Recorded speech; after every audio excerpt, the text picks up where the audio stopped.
6 months later.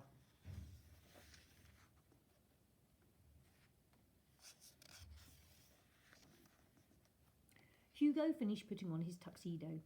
He rubbed the buttons and admired how smooth and shiny they were. Catching his reflection in the mirror, he stared for a moment. He thought that he looked almost grown up. The Malaisies had emptied out a small storage room in the back of their apartment, and now that room belonged to Hugo. The French Film Academy, through the interventions of René Tabard, arranged for money to be given to the Malaise family, and some of that money went into furnishing Hugo's room. There was a small workbench at one end, and it was covered in little mechanical creatures made out of clockworks and magic tricks of all shapes and sizes, which Hugo had made himself.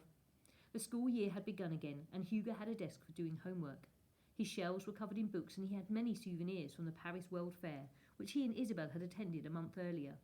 His father's notebook was safe inside a box on his bedside table. His floor was littered with drawings. He had a little drawer just for the ticket stubs of the movies he and Isabel saw together. In the darkness of a new cinema that opened in a nearby neighbourhood, Hugo was able to travel back through time and see dinosaurs and pirates and cowboys, and he saw the future with robots and cities so gigantic they blocked out the sky. He flew in airplanes and crossed the ocean in ships. In the dark of the movie theatre, he saw jungles, oceans and deserts. He wanted to visit them all in real life. In one corner of the room stood the automaton, which Hugo and Papa Georges had repaired to perfection. Hugo stuffed his pockets with little magic tricks and cards as he usually did, checked his railroad watch, and knocked on Isabel's door. She opened the door wearing a white dress that seemed to glow. In the living room, Georges Millet had on a tuxedo with his black celestial cape, which had been lovingly mended and cleaned by his wife, and was now as bright as colourful as the day it was made. And she wore a dress that sparkled like water. Etienne soon arrived wearing a beautiful black tuxedo and a brand new eye patch. Hugo picked up the invitation that lay on the table. The French Film Academy invites you to join us for an evening celebrating the life and work of cinema legend Georges Méliès. 2 gleaming motor cars pulled up to the doors of their apartment building, and everybody headed outside. "Oh, my camera," said Isabel. "I almost forgot." She raced back to her room and got the black and silver camera her godparents had given her for her birthday. "Will you carry some extra film for me tonight?" she asked Hugo as she handed him the rolls which he stuffed into his pockets. "And I've been meaning to give you this to you." She then handed Hugo a photo she had taken of him with his old friends Antoine and Louis. They all had their arms around one another's necks, and they were laughing. "Thanks," said Hugo. He smiled and slipped it into his jacket pocket. Isabel adjusted the camera and the key on its chain around her neck so they hung properly. Outside, the drivers helped them into the cars, and off they sped to the Film Academy. "It's been a very long time since I've been here," said the old man as they neared the destination. "Maybe I'll ask to see the picture of Prometheus I painted when I was young." "You painted that picture, Papa Georges?" said Hugo, amazed. "I thought it was a Prometheus. I saw it in the library." "It's still hanging? That's good news. You know the myth then?" The children told him they did. "Then you know Prometheus was rescued in the end. His chains were broken and he was finally set free." The old man squinted one of his eyes and added, "How about that?" Once everyone was seated in the theatre, Monsieur Tabard went to the podium. "Good evening, ladies and gentlemen," he said. "My name is René Tabard, and I will be your host for this evening. We have gathered here tonight to honour one of our pioneers, Georges Méliès, who brought the magic to the movies. For years, his films were believed to be lost. Indeed, Monsieur Méliès himself was believed to be gone. But we have a most wonderful surprise for the world. Monsieur Méliès is here tonight, and not all of his films were destroyed. Thanks to the diligence of one of the students here, Etienne Pouchon, and with the help of the weekends from Hugo and Isabel, the 2 brave children who are being raised by Monsieur and Madame Méliès, we went back and checked one last time.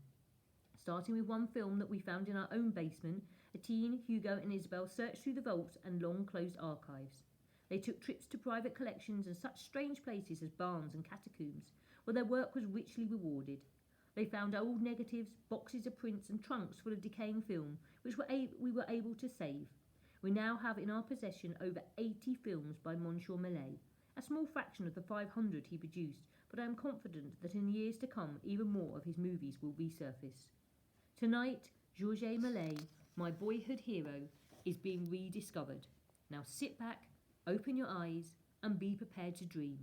Ladies and gentlemen, I present to you the world of Georges Méliès. The audience cheered and applauded. The lights went down and the orchestra began to play, and as the curtains opened.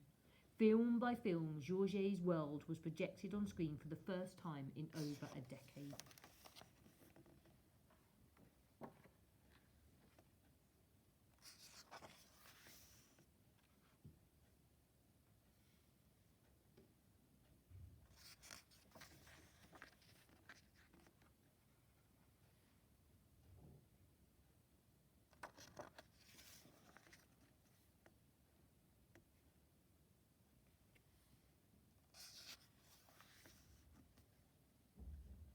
And then the last film shown was A Trip to the Moon. Hugo looked at Isabel. Tears were running down her cheeks into the two thin, glimmering lines. The lights came up and the man of honour was then invited up on stage, where he was given a golden laurel wreath to wear as a crown. He stepped to the podium and said to the audience in a proud, emotional-filled voice, "As I look out at all of you gathered here, I want to say that I don't see a room full of Parisians in top hats and diamonds and silk dresses.